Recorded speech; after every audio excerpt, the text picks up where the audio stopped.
felt it would give us the best access to the strongest possible group of senior insurance decision makers. Insurtech Insights is a must-do conference, I think, for the network that is built here.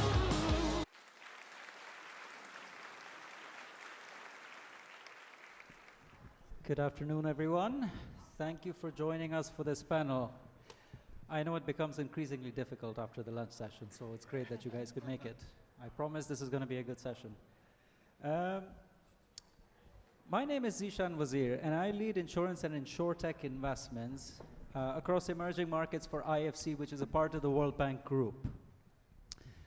At World Bank, we consider insurance to be a critical element for social and economic development. From an economic perspective, it allows individuals and enterprises to take more risk to grow their businesses. From a social perspective, it allows, or shall I say, it prevents individuals from falling back into poverty due to unknown, unexpected life events, such as critical illness, disasters, you name it. This impact is much more pronounced in emerging markets. Currently, in emerging markets, the insurance premiums they represent just under 20% of global insurance premiums. However, emerging markets represent more than 60% of the world's population. Typical penetration rates for insurance in emerging markets hover around 2%. This, in comparison with developed markets, where the penetration rates are greater than 10%, is quite low. So it's no surprise that emerging markets have been showing the rapid growth that they have been over the past few years, or even decades. And they do represent a significant opportunity. More interestingly, Insurtech has the capability to further accelerate this growth potential in emerging markets, be it through developing more innovative products that are more affordable and more relevant for the local markets, or be it through streamlining distribution to cater to market segments that have been in the past neglected by the insurance sector. Along with these opportunities come challenges. Every emerging market has unique challenges. Some of these challenges might comprise regulatory hurdles, there might be limitations to digital infrastructure, and typically emerging markets tend to have a volatile macroeconomic environment. Every emerging market is unique. So today we have a very interesting panel, a distinguished panel of insurance leaders who have experience from different emerging markets, and we hope to learn more from them and get their insights on what challenges and opportunities they see in their markets, and what strategies can work to achieve scale in emerging markets. So let's kickstart by a round of introductions. Cristiane, perhaps you can give it a start. Thank you, Zahir. Hi, my name is Cristiane Chiacchio. I work for Prudential Financial, and I'm responsible for distribution partnerships around our Prudential International Insurance operation, present in 14 countries, and product development. Hi, my name is Janthana Kaenprakhamroy, and I'm the co-founder and CEO of Tapoly Insurtech, and we provide technology solutions for the insurance industry. And in the UK, we serve the gig economic workers. We provide all sorts of commercial insurance products for this market. Hi. It's working? Yes. Okay. My name is Kobi Bendalek. I'm leading Insurtech Israel. As you might know, Israel is one of the Insurtech capital of the world. We have almost 200 Insurtech startups in Israel, and the ecosystem is very flourishing and active. You can see some of our great startups in the pavilion. And Insurtech Israel is, we have 4 pillars: investments, BizDev, media, and accelerator program, and all that tools assist our great startup to grow and accelerate themselves around the world. Excellent, thanks a lot for that. So I guess now we can jump into the meat of the presentation. One interesting thing about our panelists is that all of them have, they toggle their roles between developed and emerging markets. They have exposure to both areas. So what What drives your interest in emerging markets? What opportunities do you see there? I can start by saying that for Prudential, Prudential is a very well-established brand and operation in a lot of emerging markets, Brazil being one of our biggest operations with a fully owned subsidiary. And Prudential has a developed channel more on the traditional distribution side. But as we execute on our vision of expanding access to financial products, the emerging markets really represents a big opportunity to tap into the underinsured and underbanking segments in these markets. So for us, basically emerging markets in general represent a way to really walk the talk around expanding not only financial insurance solutions, but also financial education and financial inclusion and wealth management, and starting on all these aspects that people most of the time were not impacted by, right? So in some of our operations, we identified that more than 80% of our new clients in these segments were never approached with an offer of an insurance product that builds on wealth or builds on savings. So for us, these markets represent a great opportunity to tap into that, expanding access to these solutions general. And I think for Tapoly, because we serve the underserved gig economy workers, this market is, first of all, underserved, and also there is a huge market gap for this market for insurance company to fill. And this is, a classic example of where emerging market, there is even bigger gap in emerging market. That's why it's offering great opportunity for insurance and Insurtech to be in this market and serving the underserved customers.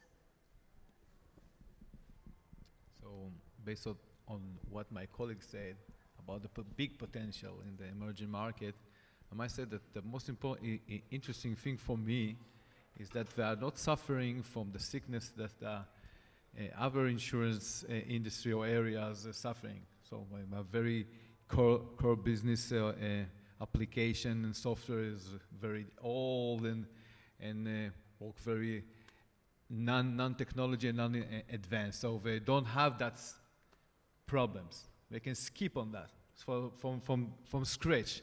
So this is a very big opportunity for the Insurtechs to start, because you don't have all this back behind you. So it's a good opportunity for the Insurtech to scale themselves and succeed. Thanks a lot for that, Kobi. And the point Kobi makes actually is quite interesting, right? Because in many of the emerging markets, the insurance sector is still quite nascent and it's developing. And the point Kobi makes about there being less or relatively less legacy issues there is actually an opportunity for Insurtechs to come in and redefine the sector in a way that the mistakes that were made in the developed markets with the current large insurance companies, they are not repeated, but they actually build the industry in a more streamlined, efficient manner. And there's a lot of value in that. And by the same token, it's very interesting to see that a lot of Insurtechs, which now we know about operating in more developed markets, they got their roots in developed markets. And this goes even beyond insurance, right? It goes to broader broader fintech spectrum as well. So I think that's a very relevant point you make there. So now that we know about the opportunities, what are the challenges in really capturing these opportunities? Let's dig a bit deeper into that. So for us, it was definitely the customer reach, right? It was like, if you think about Prudential's distribution, usually in these markets, we're talking about complex products that build on wellness and yield and financial planning, right? So most of our agency is focused on complex financial planning for their clients. And when we talk about reaching that untapped market, using the same distribution was not the right way to reach. So customer reach was definitely the main challenge that was posed to us. And with that challenge came also the need to look at product pricing, marketing in a whole different way, right? And basically reinventing the way that we needed to reach that market. And that's exactly where the partnership strategy came to us. And as an example, this has been a very successful case. Prudential partnered with Mercado Libre, which for those unfamiliar with is kind of the Amazon of Latin America. And in less than 12 months, Prudential sold at least one policy in every single county of Brazil. So the power of customer reach for us through partnerships was really the way that we were looking to go around that big customer reach as our main challenge. Could you, Cristiane, you raise a very interesting point around distribution, right? And coming up with innovative ways to distribute products. Partnering with Mercado Libre, absolutely a big potential for huge impact in the market. Could you maybe briefly comment a little bit about how you make sure that these partnerships stick and they're sustainable? How do you make sure that Mercado Libre doesn't partner with others or unfair competition creeps in like it does in some emerging markets? Yeah, well, unfortunately, I cannot guarantee that. I wish I could. That would be a great outcome. But I think the key thing here is, especially for carriers, this is a strategy where we come to the table as equals with our partners, first of all, right? So we have to really sit at the table because the knowledge of this equation comes from different sides. So the partner, in this case, Mercado Libre, they know their customer the best, right? They know exactly what their customer is looking for, what their journey with the partner has been. And what we bring to the table is the knowledge of the products, is the knowledge of underwriting, is the knowledge of how we put products that these people did not have access to in their hands. And together, we all try to find a way to educate these people and sell differently, because obviously we don't have an agent sitting there. So most of our focus needs to be on education. So I would say that the way that we make the partnership stick is really sitting at the table with collaboration of solutions and a lot of openness for test and learning, because usually that's what will give us the best insights to continue to develop the product. At the end of the day, the most important thing that gets out of this is we covering more people around the region, and each one of us brings a knowledge to the table. And as we collaborate and use test and learn, we get a bigger outreach of our products out there. Great, thanks a lot. Yes, and just to add to Cristiane's point about the customer reach, I think, based on my own personal experience of bringing Tapoly to emerging market like Asia, I think one of the biggest challenge for us is the cultural and language barrier. I find it extremely difficult as a Western company to work with local Asians companies, because we just simply don't understand the kind of implied language. And I find that, like with the West, you can get away with being good at what you do and get the contract. But in the East, it's far more about relationship. So we're talking about establish good relationship with local people, and knowing who you need to know at top level is far more important to get the contract done. So I think that is extremely important. Another aspect that I actually haven't quite touched base on in terms of the kind of challenges as well, why the data is widely available. Funny enough, depending on where in the world we're talking, because that different level of emerging market. If we're talking about Thailand, for example, there are things that you may not know. I didn't know that myself, that nearly every single population have at least one mobile phone. The level of the technology adoption in the last couple of years is far faster than I could imagine. I mean, I was there a couple of years ago, and now, like, literally every single app, every single, like, top gadget, they were all sold out there. There's a lot more wealth, like this newer rich, as we call it. There's a lot more so in Southeast Asia now, and the wealth is phenomenally growing. So it's certainly, from the technology standpoint, it's well adopted, it's faster. The data standpoint, there's more accessibility to insurance, to customers' data. And then, of course, like, the market gap is huge. So it's give you a massive potential and opportunity for insurance and Insurtech to go into it. But of course, the challenge is here is that one person or one organization cannot tackle this type of massive market. You need collaboration, just like what Cristiane does. And it's important to have both, the local regulation, local insurance company, and Insurtech to actually bridge those gaps together, because it's quite risky to trying to do something. And we know this because there were a couple of failure in the market that we know of. Insurance fell. 3 insurance fell during COVID in Thailand. And right now we have less than 60 markets for that's serving more than 55 million population. So you can imagine, like, how it's such a low, there's only a few insurance companies in this market already, and few of them, the few already, fell. So we certainly would need more insurance. And the regulatory aspect, I think, is hugely challenged, because emerging market tends to have a barrier for entry. So it's harder for external company to come and set up insurance company in Thailand. This is kind of a main fact, but it's not only Thailand. I think in most emerging countries would have this type of regulation that prevent competition from outside, and that make it even harder for the market to be served by existing local insurers if they're not well covered by local players. Janthana, you founded your company in the UK and you moved it to Thailand, or not move, expanded it to Thailand. If I were to ask you, what's the one thing that really keeps you at night about your Thailand operation, what would that be?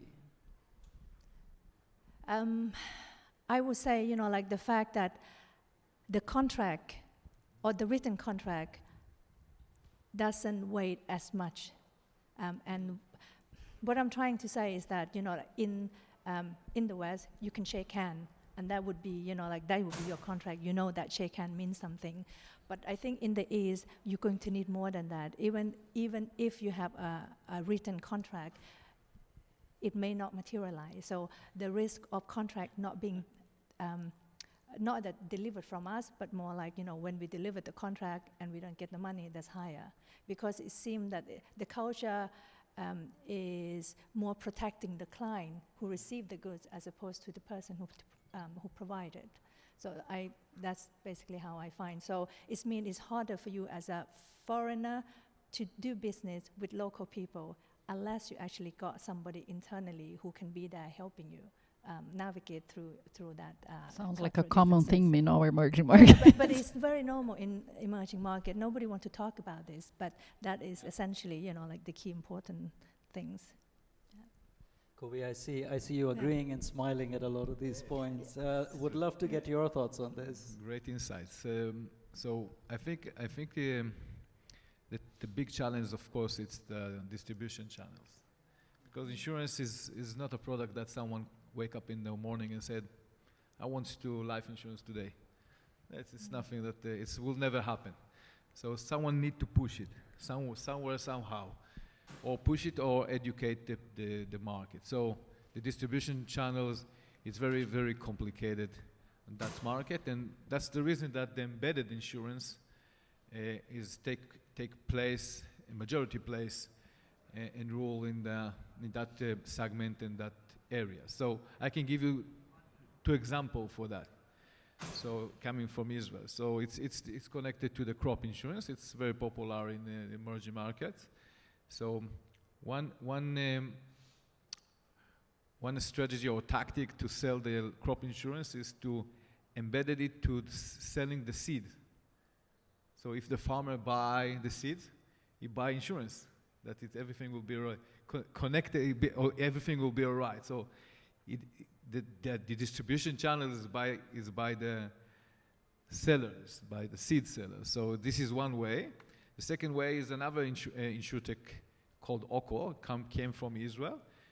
They are selling crop insurance using by the telco companies in the region, in Africa. So the telcos is the agents. The telco company are the agents for selling that product, the crop insurance, Oko crop insurance. So if you want to sell, you need to find this smart distribution channel, because there is a lot of agents and there is a lot of barrier. It's very complicated. Great. No, thanks a lot for those insights. We now know what the opportunities are and what the challenges are as well. Maybe we could have a bit of a discussion around what strategies could be utilized to achieving scale in these markets. I know we've already briefly spoken about distribution channels, manner of business in these markets, but would be good to hear a little bit more about what strategies work and how are they, to the extent you can, how do they contrast with strategies that you would use in a developed market? So Kobi touched on what we will basically from our side. It was to work through partnerships with embedded insurance. And I think embedded is the new, I think if we would do like a corporate bingo at some point, right, in time, embedded would be probably the word of this, the current one. But for us, the idea of the embedded is really about offering contextual, meaningful, and at the right price point products and solutions, right? So I think the idea here is to make sure that we're tailoring solution to a certain segment of customers and that we are attending those needs, making relevant products. And that is different than what we have today because, one, we leverage data in the sense of learning more about that customer, right? So there's a lot of data learning on the profile of the customer and also around what is the right price point and how can we eliminate underwriting, for instance, right? Which is something that in our more complex products, we don't do yet. So the difference here is basically develop and look at the opportunity from a whole different lenses. The product needs to be different. The distribution needs to be different, right? So here we're talking about partnering with other banks and other institutions. So learning more about that is also different. And the other thing is the digital aspect to it, right? We have a colleague of mine here present that leads the digital for us. There is no other way, and the digital channel becomes our agent, right? And the digital channel becomes our recommendation engine. The digital channel becomes really our gateway to the sale. And that's a premise that we take in these partnerships that basically helps us not only on the sales side, to be honest, but also throughout the whole channel. So with Mercado Libre right now, we have a commitment that 80% of the claims should be paid in under 1 hour. And we're keeping that promise right now. And that requires a lot in the back and in the digital side for us to deliver that promise. And in order for us to be a strong carrier, a player in this market of embedded, we kind of have to take the leap and do these type of promises and deliver on those as we've been doing. Great. Sounds like through product innovation and delivering on your service promise, you're really able to help improve the persistency of your products and increase that customer lifetime value. Correct. You, right? Correct. Fantastic. And I think I just going to add on and very similar comment as our panelists here. Creating ecosystem is extremely important in emerging market, both from kind of increase the sales, but also reduce the retention rate. But I think more importantly, having that combining with a more exciting marketing campaign, like it could be influencer marketing, for example, for some line of business, especially for retail-facing product, is quite powerful because people trust people. And I see this, like over and over again in some emerging market where you got an influencer that have millions and millions of followers, and whatever they say actually would be followed by hundreds and thousands of people. And I reckon that if insurance were to follow suit, then it would be the case of people, like in terms of brand awareness, certainly it's very powerful to have that as the kind of things that we think about. We certainly will consider influencer marketing for certain line of business. Now, if you do wholesale, for example, I think just generally networking, creating event or participating in a conference like this one would also help. It's all about building that long-term relationship and trust with our ecosystem partner. And I'm not excluding intermediaries, insurance intermediaries, because they are essential for a certain line of business where customer needs additional support and advice. Certainly in like commercial liability, and I presume this life and health would also be the case because it's more complex, and people need to be more informed about the product and the services that we provide. And so that would be kind of I think the point you make on the ecosystem is also very relevant, right? From one end, as you described it, and then at the other end, also to increase customer and policyholder engagement. That is something that at least traditional insurers historically haven't been the best at doing. If we think about it, how many times do we interact with our insurance companies in a year? Probably once, right? When I buy my insurance policy, the second time would be when I would renew it. Or, God forbid, if I have a claim and I have to deal with them. But through having this ecosystem approach, it seems that you can engage much more frequently with your policyholders, which would allow you to get a better sense of their needs. And at the same time, be in their face as well, right? Opening up opportunities for cross-selling, upselling, potentially. I think to add value, because as today, gig economy, or me as a person, I have less time. You're time poor, cash poor. You want something that quick and easy, and you want a place where you can get all the insurance and all the information you need. You literally need that. That's why a lot of marketplaces are doing really well. You see, like if I wanted to get a mortgage, I go to a specific website that would allow me to tap into like all sort of mortgage provider, because it's more convenient for me. And I think insurance need to start thinking about building that ecosystem, because otherwise it's very difficult for a private person to trying to buy insurance. And knowing that I've got about 10, 20 type of insurance that I need to buy to cover all type of risks that I need as an individual. So ideally, I want to go to one place that I can get all of that insurance from. Excellent. Kobi? Yes, very interesting. I would take the word ecosystem and a little bit extend it, or even the opposite. So instead of calling that a building ecosystem or ecosystem, I think the best way is to tie to companies like operate in an electronic wallet. I give you an example. So insurance is built on trust. Well, we are selling, in the end, we are selling contract that someone believes that the insurance company will pay when they need to pay. So it's a trust between two sides. So when I've been in Nigeria, what I saw there, that it's a huge development of electronic wallets. So people just use electronic wallets.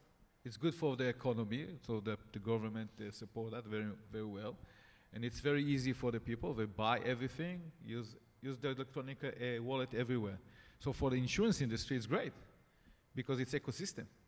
You always know what your client doing.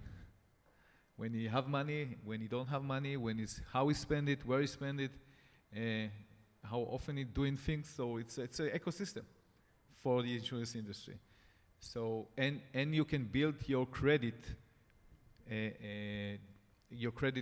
relationship with the client, so you know that you can trust him or not.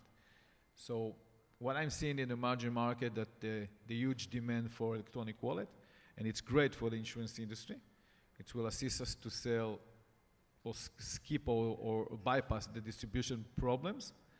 And of course, it will assist us to sell more and more different insurance products. So the electronic wallet this is a strategy, as you asked, from my perspective.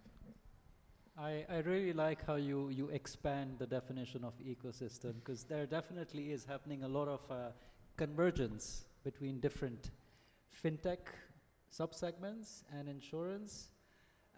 Recently, we invested in a company in Indonesia, which is a crowdfunding platform, essentially raising donations to pay for people who need money to pay for their healthcare expenses.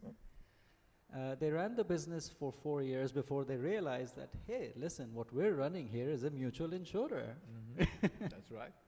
And then now they raised a new funding round, essentially to convert their status into an insurance company so that they can, A, better improve their unit economics, and B, really cater to their donors what they really need.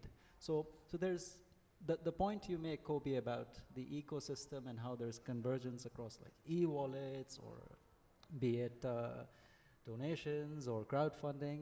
This is something that's happening quite rapidly and would be very exciting to follow. Excellent. Well, thank you very much, everyone. This has been quite insightful. I think we have a few minutes for questions, so I'll open it up to the floor. Any questions?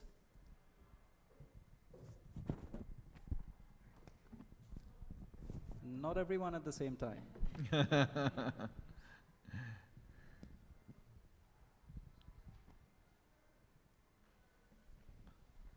Okay, so we were very clear, I think so. I think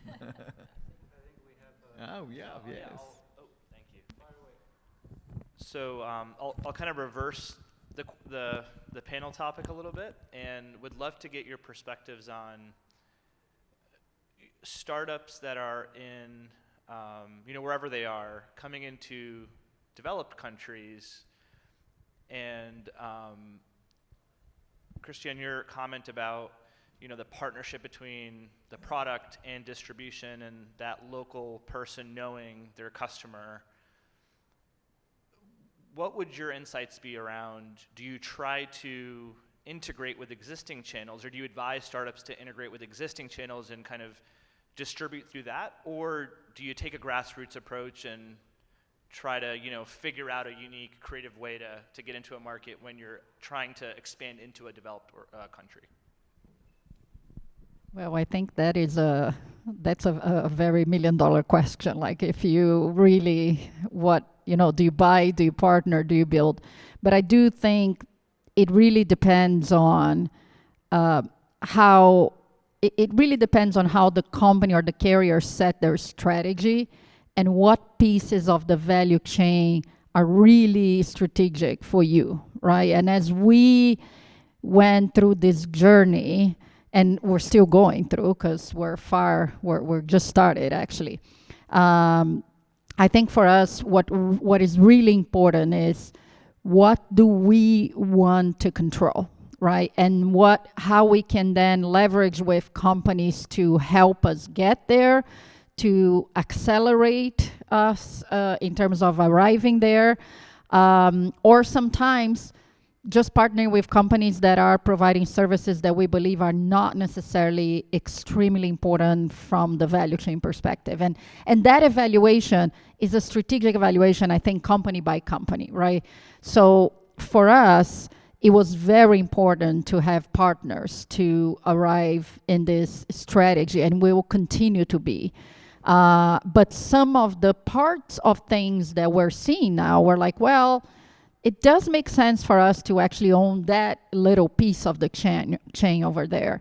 But it's an exercise that we'll have to learn and learn really about and test as we go.